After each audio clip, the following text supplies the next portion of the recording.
Welcome to Bedcrime Stories podcast. I'm your host, T. Hope you guys are all having a great day. Let me ask you, as I always do, if you find after watching this and listening to it that you enjoyed it or learned something, do me a favor, smash that like button. Now, let's get started. Bryan Kohberger appeared in court on Friday. In case you're interested in the superficial details, he was uncuffed and wearing a light blue suit and a striped tie. He appeared both nervous at times and relaxed at others, and at other times he smiled. Note that victim, Haley Gonsalves's family, was inside the courtroom and watching just feet away from Kohberger. One of her relatives, a woman, wore a pro-firing squad t-shirt. It's unclear if Bryan noticed that. So the defense attorneys and prosecutors were there to discuss 6 motions. Some of the motions were filed by the defense and some were filed by the prosecutors. Judge John Judd, who presided over the hearing, listened to more than 5 hours of arguments on these various motions. One of them was the defense's request for a stay or pause, meaning a temporary stop to the proceedings that continue to move Kohberger toward a trial in October. Note that this was the second time Kohberger's attorneys requested a stay. Judge Judge denied the stay and reconfirmed the scheduled trial date of October 2nd. Jury selection is slated to begin on September 25th. Of course, nearly every lawyer on YouTube, when asked if the trial will really take place in October, has said that that's highly unlikely because you have 4 victims of murder, not just one, and you have a death penalty case. Those factors make for a very complicated trial. The judge also shot down the defense's claims that Idaho State Code was violated during the grand jury selection, when only 32 people were called instead of the 45 that are required. The judge also stated that there was no substantial failure on the jury selection questionnaires, which the defense had been claiming. It would appear that the defense had hoped that by saying the state failed to follow all the rules of grand juries in Idaho, that the judge would drop the indictment of Bryan Kohberger. Well, it did not work. Moving on to the other motions discussed yesterday. Frankly, most of those 5 hours were spent discussing the DNA evidence in the case. Kohberger's defense attorneys are questioning the match made between the touch DNA found on the leather sheath at the crime scene and Bryan Kohberger. The defense wants more information from the prosecutors about how the DNA was tested, how genetic genealogy databases like 23andMe were used to create a family tree that ultimately led them to Bryan Kohberger. Kohberger's defense attorney Ann Taylor brought 4 expert witnesses to the hearing to argue why it's so important that the defense know exactly how the DNA was tested, what genetic genealogy databases were used, and more. Taylor is arguing that she and her team cannot effectively challenge that DNA evidence during a trial if they don't have all the information. Taylor said this to the judge: "They have provided full DNA discovery for the sheath, but not the other 3 unidentified male DNA samples." End quote. So DNA from 3 unidentified males was found at the crime scene house but not tested. Latah County prosecuting attorney Bill Thompson said that those 3 samples did not qualify for input into CODIS, which, in case you don't know, is the combined DNA index system where DNA profiles of convicted felons, DNA from unsolved cases, and DNA from missing persons is kept and used to track down offenders. Thomas replied to Taylor, quote, "We have given the defense everything that we have received from the lab. They've asked for DNA workups on other people. To the extent that they don't have them, they weren't done. We can't produce something that doesn't exist." End quote.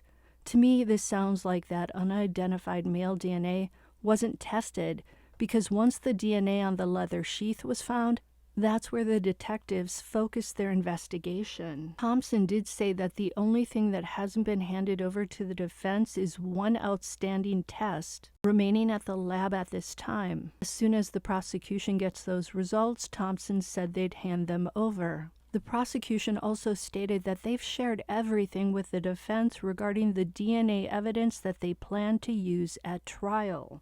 The prosecution's viewpoint seems to be this: the only thing that is important is that they tied the touch DNA on the sheath first to Bryan Kohberger's father from that item of trash that detectives in Pennsylvania pulled from the trash can, and then to Bryan Kohberger when they took a cheek swab from him upon his arrest.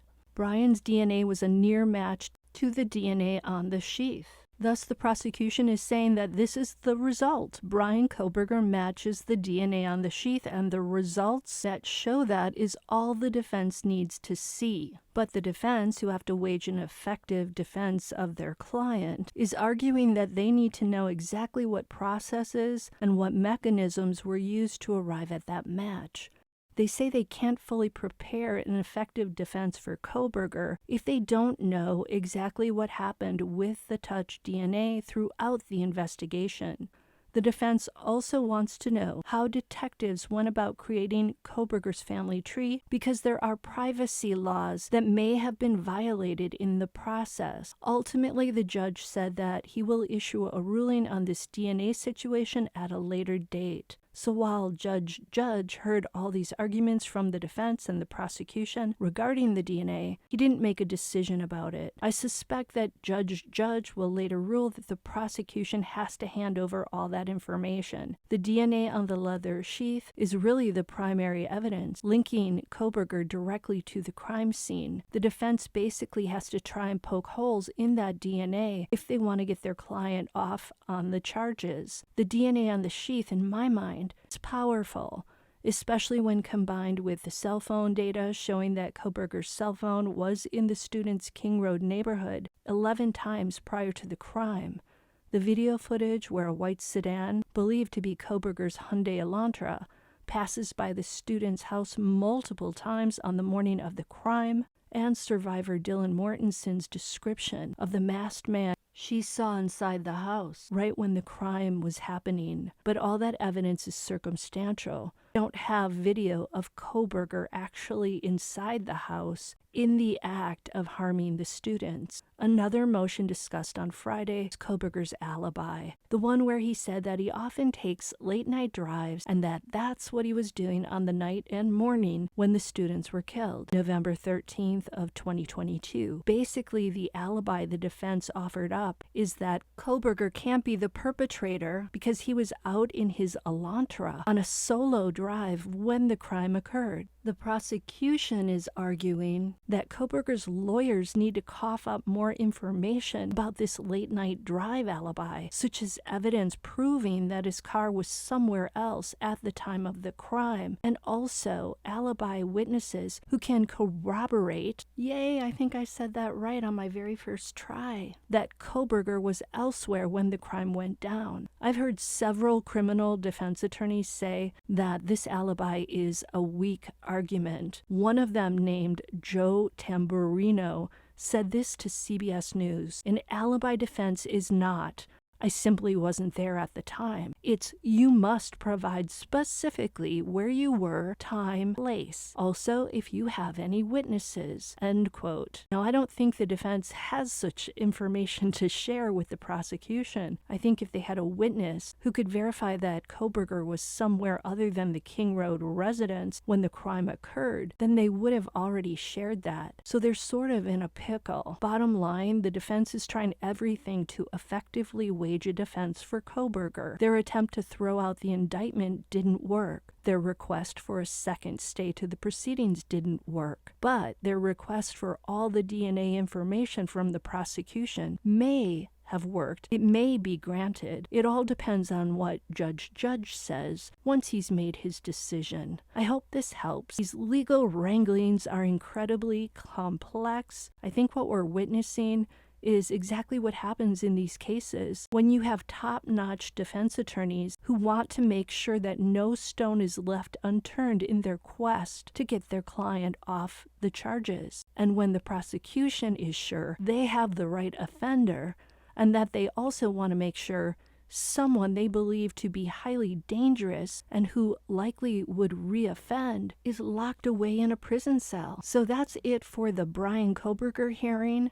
Hope this adds to your understanding of it. Until the next time on Bed Crime Stories, did you learn anything? Did you enjoy this? Please smash that like button and please leave me a comment.